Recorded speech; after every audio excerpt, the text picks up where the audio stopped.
नमस्कार, माझे नाव श्रद्धा दीपक चौगुले. मी इयत्ता 9वी मध्ये शिकते. माझ्या शाळेचे नाव सौ Indumati Awade Mayur high school and Mayur junior college Ichalkaranji. माझ्या भाषणाचा विषय म्हणजे दैनंदिन जीवनातील विज्ञान. विज्ञानाने केली क्रांती, विज्ञानाने केली प्रगती. विज्ञानाने केली क्रांती, विज्ञानाने केली प्रगती. विज्ञानाने दिला एक नवा ध्यास, विज्ञानाने दिला एक नवा ध्यास. विज्ञानाने झाला संपूर्ण देशाचा विकास, विज्ञानाने झाला संपूर्ण देशाचा विकास. तुम्हाला माहीतच असेल की आजचे युग हे विज्ञानाचे युग आहे. दैनंदिन जीवन जगत असताना आपण विज्ञानाचाच वापर करत असतो. सकाळी उठल्यापासून रात्री झोपेपर्यंत आपण जे काय कार्य करतो त्यामध्ये विज्ञानाचा समावेश असतोच. लाईट, पंखा, वाहन इत्यादी साधने विज्ञानाचीच निर्मिती आहेत. आपण पूर्णपणे विज्ञानावर अवलंबून राहतो. आपण रात्री दिवे बंद करतो आणि सकाळी अलार्म वाजताच अंतरुणातून बाहेर पडतो.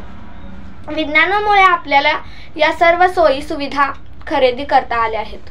सर्वात महत्त्वाचं म्हणजे विज्ञान आणि तंत्रज्ञानाच्या विकासामुळेच आपण इतक्या कमी कालावधीत आपण जीवनात बहुतेक गोष्टी करू शकतो.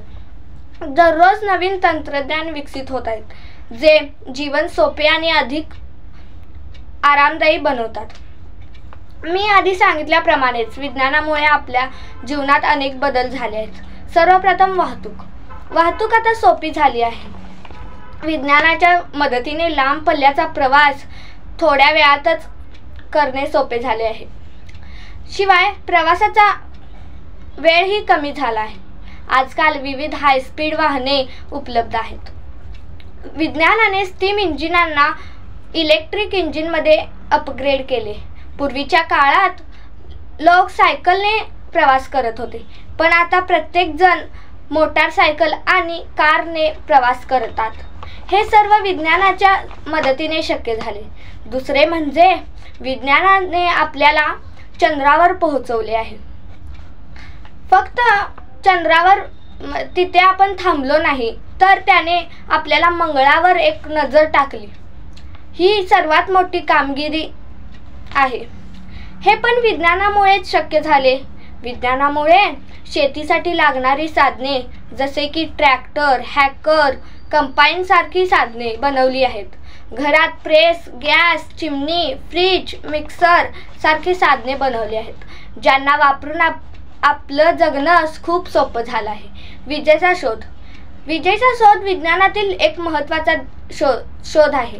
दैनंदिन जीवनात विजेचे अनेक उपयोग आहेत.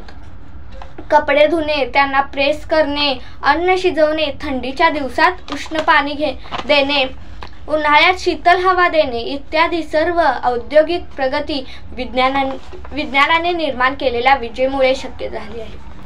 विज्ञानाच्या सहाय्याने मानवाने स्वतःची व देशाचीही प्रगती केली. आज असे एकही क्षेत्र नाही जिथे विज्ञानाचा समावेश नाही. विज्ञानामुळे मोबाईल, टीव्ही, कम्प्युटर, इंटरनेट या उपकरणांचा शोध लागला, ज्यामुळे संपूर्ण जग एकत्र जोडले गेले आहे. पूर्वी लोक आजारपणाने मरत होते, जसे मलेरिया, डेंग्यू, प्लेग, कॉलरा इत्यादी. आज आरोग्याच्या बाबतीत विज्ञानाने आपल्याला जीवनरक्षक लस आणि औषधे दिली आहेत, जसे की कोविड-19 लसी, ज्यांनी जगभरातील लाखो लोकांचे संरक्षण केले आहे. आपल्या शत्रू पक्षाचा नायनाट आणि त्यांच्यापासून आपल्या देशाचे रक्षण करण्यासाठी अनेक साधने उपलब्ध आहेत.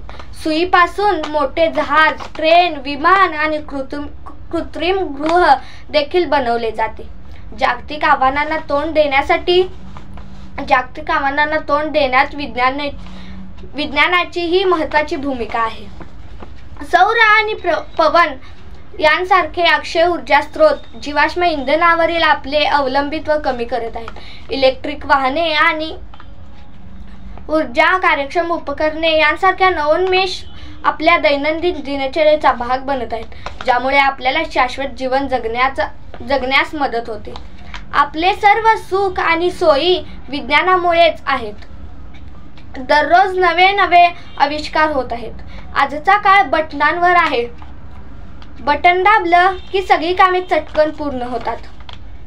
विज्ञानाचा शेतीलाही मोठा फायदा झाला आहे, कारण शेतकरी आता अन्न उत्पादन वाढवण्यासाठी आणि कचरा कमी करण्यासाठी अनुवांशिकरित्या सुधारित पिके, खते आणि कीटकनाशके वापरतात. तंत्रज्ञानावर चालणाऱ्या स्मार्ट सिंचन प्रणाली पाण्याचा कार्यक्षम वापर सुनिश्चित करतात आणि टंचाईच्या समस्या सोडवतात. या प्रगतीमुळे वाढत्या जागतिक लोकसंख्येसाठी अन्न सुरक्षा सुनिश्चित होते. आजच्या युगात पर्यावरण विज्ञान अत्यंत महत्त्वाचे आहे. सौर, पवन आणि जलविद्युत यांसारखे अक्षय ऊर्जा स्रोत कार्बन उत्सर्जन कमी करण्यास आणि हवामान बदलाशी लढण्यास मदत करत आहेत. इलेक्ट्रिक वाहने, EVs आणि ऊर्जा कार्यक्षम उपकरणे लोकप्रिय पर्याय बनत आहेत, कारण ती ऊर्जा वाचवतात आणि पर्यावरणाचे रक्षणही करतात. शेवटी विज्ञान हे केवळ अभ्यासाचे क्षेत्र नाही, तर ते जीवन जगण्याचा एक मार्ग आहे. विज्ञान केवळ समस्या सोडवत नाही, तर नवोपक्रमाला प्रेरणा देखील देते. त्याचे महत्त्व समजून घेऊन आपण त्याचा वापर जबाबदारीने करून सर्वांसाठी चांगले जीवन घडवू शकतो. धन्यवाद.